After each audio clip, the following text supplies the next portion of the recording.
Jared Cassidy is the leader of the opposition on Brisbane City Council. He joins us now on Six News. Really nice to have you here. Thanks for having me. So it's been 2 decades of Liberal slash LNP rule on Brisbane City Council. That was continued at the last election just over a year ago. We're approaching kind of the halfway mark of this council term. Kind of creeps up. But how are you feeling in terms of community feedback about, is this the kind of council, is this the kind of council leadership on the LNP side that could continue for another 4 years, or is it time for change? Look, I'd be arguing it's time for change, of course, being the leader of the opposition in council, the leader of the Labor caucus. But the sense I get out and about in the community is that after such a long period of time, there is a growing sense that council is not delivering on what it should in the community anymore.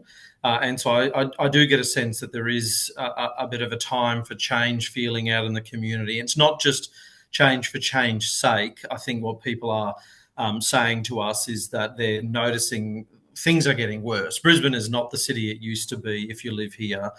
Services are deteriorating, our assets, our infrastructure, what council delivers is deteriorating, and yet we're seeing our rates bills climb higher and higher and higher. So I think in 2028 there is a big opportunity for us to make a case for change and give people a different option, give them an option for a council that does things very differently to what they're currently experiencing here in Brisbane. 2028, still a few years away, but as I said, it can kind of creep up on us. I guess so. The question is, why hasn't Labor been able to cut through in any of the other elections? I mean, last year you made one gain, one loss in terms of councillor seats. I don't think you've made a net gain in some time. I guess so. How has the LNP been allowed to be this dominant in terms of you on the opposition side? How has it gotten to this point? Well, I'm glad I'm talking to you because what we have found is that a traditional media landscape in Queensland and Brisbane particularly has deteriorated over a long period of time. So the amount of I guess public interest in council decision making has shifted away fundamentally, and we have to find new ways of connecting with people and telling our story and telling the story of decision making in council. And obviously, we weren't successful over the last couple of elections at doing that. Clearly, the results speak for themselves. Incumbency at a council level anywhere in the country is strong, but in Brisbane, it's a unique beast. Brisbane City Council, it's big. The Lord Mayor and their ability to sort of control the direction and everything within council is quite immense. So incumbency is very hard to break. And what we've seen over the last 15 to 20 years is that when seats have changed in council, councillor seats, it's predominantly been when a councillor is retiring, and it's sort of seen as a bit of an open race. It's been very difficult to shift an incumbent councillor. We gained one last time from a long-term incumbent councillor who was contesting that election. So it gave us an insight into how to successfully run a good ground game in a small community, a distinct community within Brisbane, and win a seat. So we'll be looking to replicate that, but also giving a citywide perspective and offering a genuine alternative, I think, and a positive vision for a citywide race at a mayoral race next time. So a lot of that is being out in the community for us. We're a small team, but we're pretty agile and nimble, and we are increasingly going out into areas we don't represent that are currently represented by LNP councillors, getting a feel for how those communities feel they're represented and offering them an alternative as well. So it's a long game and there's a long time to go, but also in the scheme of politics, it's time is of the essence, and we have very few resources compared to the might of the administration within council. So it is a difficult task. I'm obviously aware they are your opponents at a smaller scale, but the Greens have made gains when you look at the past few elections. They did make a gain in the Lord Mayor race. They made a gain in the ward race. I think in the ward race, council-wide, they're only 3% behind you when you kind of tally it up. Is there anything to take from their messaging, their style of campaigning from a Labor perspective? Because clearly they have been able to have that kind of success in recent years. Yeah, look, I think what we'll find over the long view of politics in Brisbane and Queensland, more southeast Queensland, is that the Greens had a very high watermark in 2024 in the council election. We saw their vote deteriorate at the 2024 state election and then again at the federal election up here. So there's lessons to be learned about the kinds of policies and messages that the Labor Party give to people within Brisbane, for us in this context, but more broadly as well, and I guess showing to people that what we are offering in terms of the left of centre and progressive policies is a better suite of policies than that of the Greens. But I do understand why in some areas in Brisbane, it goes back to the point that people are starting to feel very disaffected, that the Greens are able to offer an alternative vision that ultimately is never going to be delivered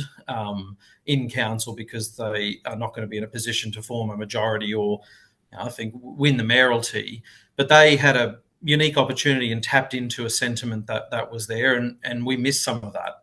That's the reality of it last time. But I think we're much more attuned to that and have seen those successive elections roll around in a short period of time, like 3 elections in 12 months here in Brisbane, and party-run ones with big contests between the Liberals, the LNP, Labor and the Greens, in some cases 3-cornered contests. And we've now seen how to be successful in that, I think. So I think it's about having a big, sort of bold, positive vision as well for Brisbane and talking about the future. People want, I think, to have a sort of clear sense of what you're going to do, not just about the street that they drive on and the bus they catch, but also the sort of communities, suburbs, communities and city they want to live in for the next 20 or 30 years. So I think we need to create a case for change and call out the LNP council on their failings, but also when it comes to crunch time, say this is how we'll be better. This is what we're going to do differently. Just one more quickly on that one. They are, as you say, you're a small team. They are only 3 seats behind you. You worried at all that they could, at a council level, potentially overtake you? Is that a concern for you as the Labor leader on council? No, I don't. I don't personally think so. They struggled to get 2. It was a very close run race, and it was Labor preferences essentially that got their second councillor over the line. Their vote's very concentrated in a couple of wards, and their mayoral vote is as well. You can see that we have much sort of broader appeal and a bigger network of state and now federal MPs that we'll be working with right across Brisbane, as well as an expanded Senate team. So I'm not worried about that. I think the broader point for our party and our movement is representing people who have, in some recent elections, drifted away from us to the Greens.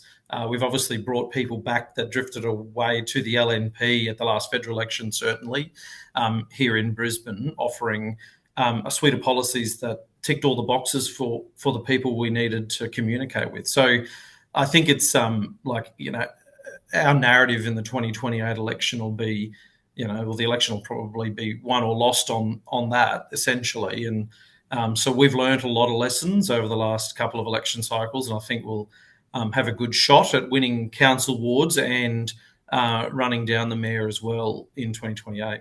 We will definitely be covering those 2028 elections closely. Look, it's been a busy time in terms of budgets in Queensland recently. Of course, we saw the state one, but at the council level here, you had that delivered only a few weeks ago. What were your key takeaways from it? Well, look, the key takeaway, and this is just on raw numbers, not even, sort of spinning a political tale here, is that we're now paying the highest level of rates on record, fees and charges for basically everything you do with council has gone up astronomically. But we are seeing a reduction in the budgets for basic maintenance and services at a council level. And so it's sort of coming to crunch time. We've been seeing this over a few years and warning about this, that we're paying more and getting less out in the suburbs. So this budget that the Lord Mayor delivered this year is sort of all of that's coming home to roost. We've seen a couple of $100 million deterioration in council's infrastructure budget. At the same time, rates are going up by hundreds of millions of dollars a year. Less being spent on library services and community facilities out in the suburbs, but more being spent on advertising and overseas travel and catered lunches and things like that. So when you look for examples of an administration or a government that's been in too long and loses touch with the community, this is a perfect example of that. When we particularly need to see a big boost in infrastructure, particularly on key assets like the Story Bridge in the heart of Brisbane that's literally falling down as we speak and being netted off because concrete is actually falling off it as we speak, or whether it's about local drainage projects and footpaths and road upgrades out in the suburbs that are being neglected. I just think the focus and the priorities of council under this LNP administration are way in the wrong direction, and I think a lot more people are starting to agree with that now.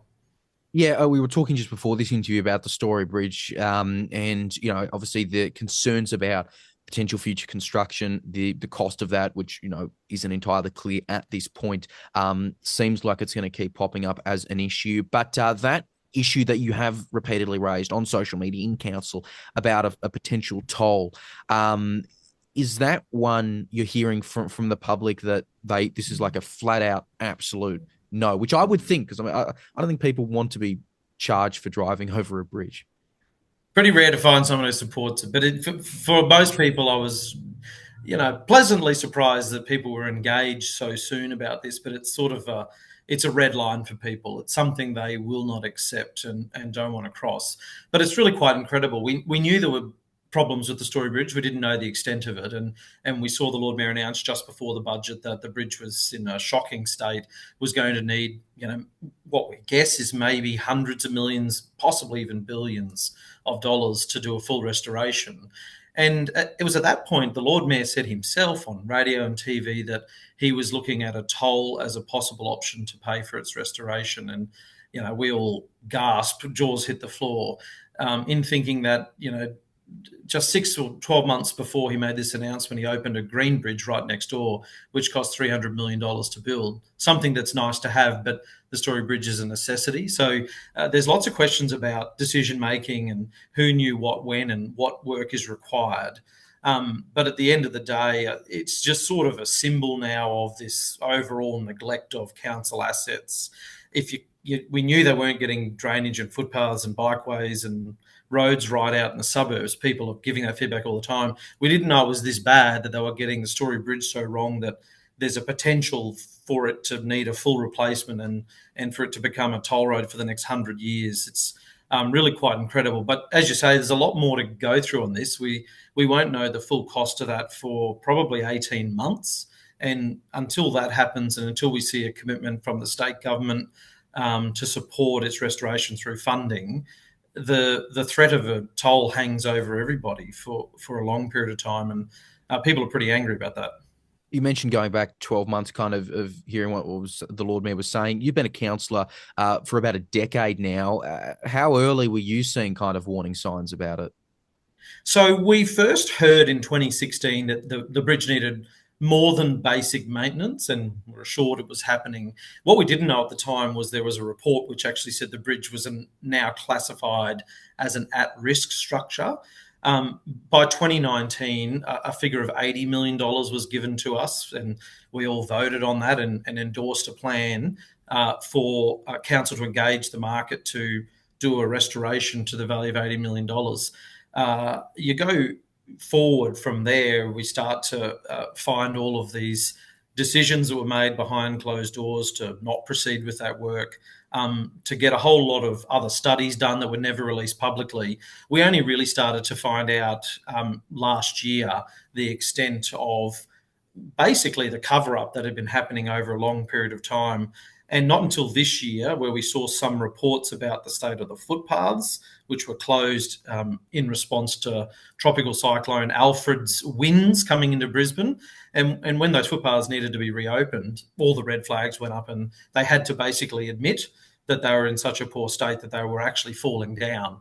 And then that raised more questions about the bridge structure. So all we know now is that the bridge is in a potentially catastrophic state of disrepair, and there's no plan yet on how to fix it. So I sort of think, if we as councillors who should have access to this information on a daily basis are struggling and are being denied access to reports and information, I don't know how the average punter out in Brisbane is supposed to make an informed choice about who they want to maintain the Story Bridge in 2028, which comes again back to the point of a 21-year-old regime in power doesn't like to give up information easily, as we're discovering.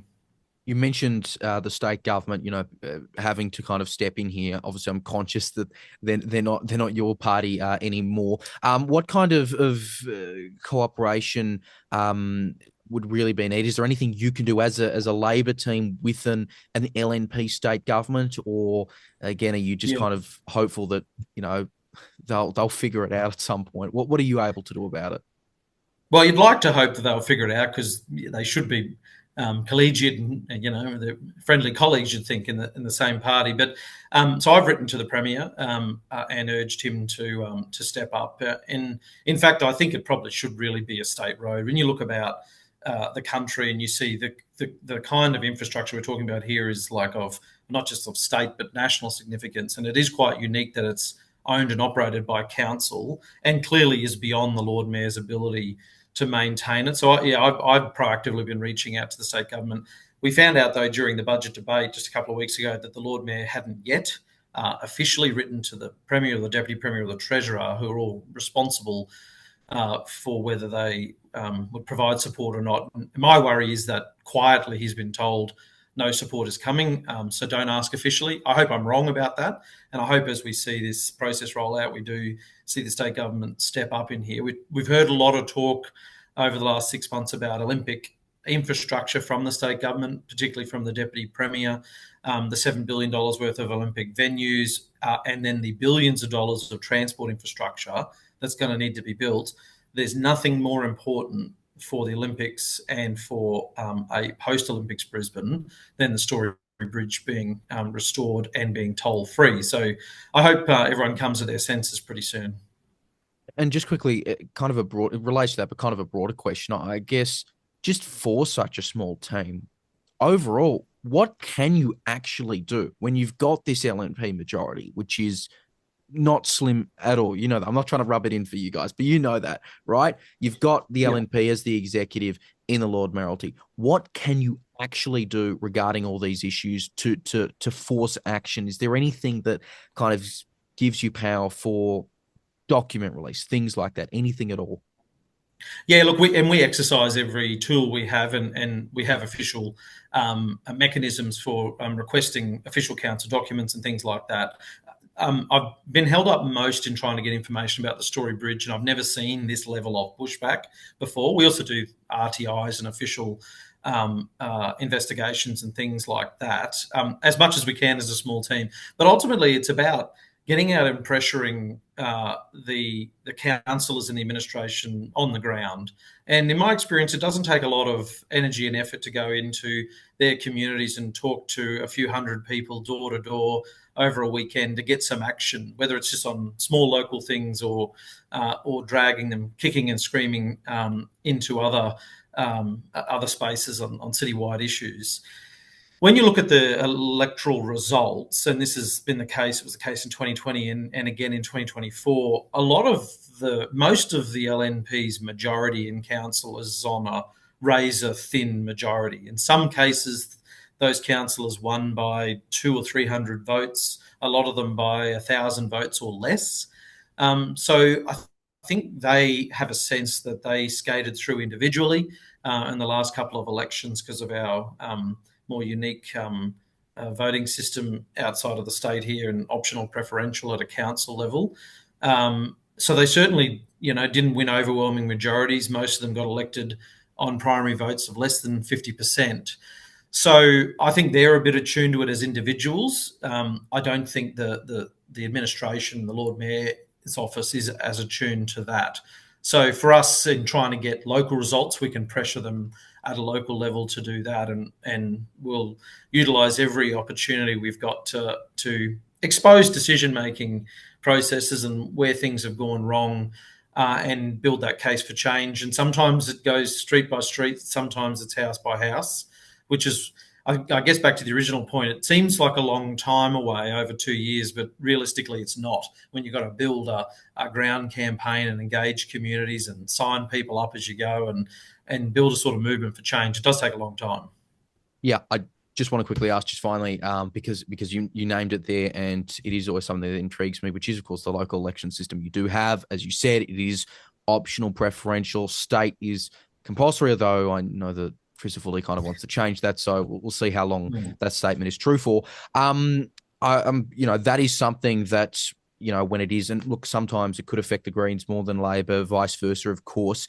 But, it does mean that those extra preferences you would get under compulsory, you're not going to see under optional. Do you have a preference for either system? Yeah, look, first argument is about consistency, and I know that the LNP state government wanting to was one of their pre-election sort of platform items. Not that it sort of resonates a lot with the public, the system in which you vote for somebody. Most people walk in, get a ballot paper, read the instructions, and do it. But so for consistency over a federal, state, and council election, we'd make that argument. But I've always, sort of believed in preferential voting offers you the best possible outcome instantaneously. It avoids us having systems like they have overseas where it's, runoff elections or first past the post elections where potentially somebody gets elected with 35% of the vote without the 65% of people expressing a view either way, whether they wanted that person or maybe the person that got 34%, for instance. So I think it's the sort of most fulsome answer we have for a democratic process.